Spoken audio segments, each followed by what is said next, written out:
नमस्कार, मैं गिरीश शर्मा। पिछले चुनाव में कांग्रेस ने भाजपा के 15 साल के भ्रष्टाचार को चुनावी मुद्दा बनाया था, लेकिन आगामी विधानसभा चुनाव में भाजपा के इस भ्रष्टाचार के मुद्दे को कांग्रेस सरकार आगे नहीं बढ़ा सकती, क्योंकि विगत 4.5 साल या 5 साल में कांग्रेस सरकार ने भाजपा के किसी भी भ्रष्टाचार की जांच कर दोषी को जेल नहीं भेजा है। आज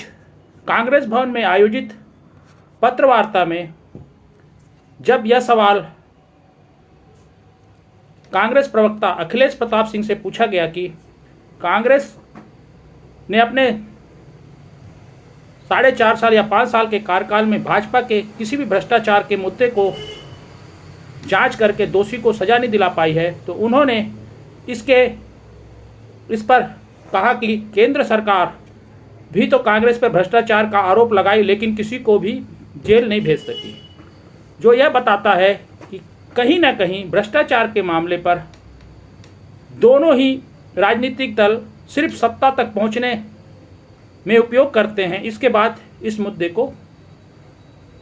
भूल जाते हैं, जिसके चलते आगामी विधानसभा चुनाव में कांग्रेस राज्य सरकार द्वारा शुरू की गई योजनाओं के बारे में ही उल्लेख कर रही है, लेकिन भाजपा के भ्रष्टाचार के बारे में बताने से परहेज कर रही है कि उनके 15 साल के भ्रष्टाचार पर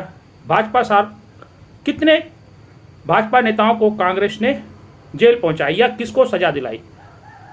ऐसे में भ्रष्टाचार जो खत्म करने का दावा किया जा रहा है वह कैसे खत्म होगा, जब राजनीतिक दल इसे सिर्फ सत्ता तक पहुंचने के लिए इस्तेमाल कर रहे हैं। विपक्ष में रहते इन दिनों भाजपा नेता कांग्रेस सरकार पर भ्रष्टाचार का आरोप लगा रहे हैं और यह दावा भी कर रहे हैं कि सरकार में आने पर इसकी जांच भी होगी, लेकिन जिस तरह से केंद्र में मोदी सरकार ने कांग्रेस नेताओं के भ्रष्टाचार पर जांच नहीं कर सकी है, ठीक उसी तरह माना जा रहा है कि राज्य की सरकार में भाजपा आने के बाद सारे भ्रष्टाचार को भूल जाएगी और वह भी अपनी नई नई योजनाएं शुरू करके आगामी विधानसभा चुनाव में काम करेगी। भ्रष्टाचार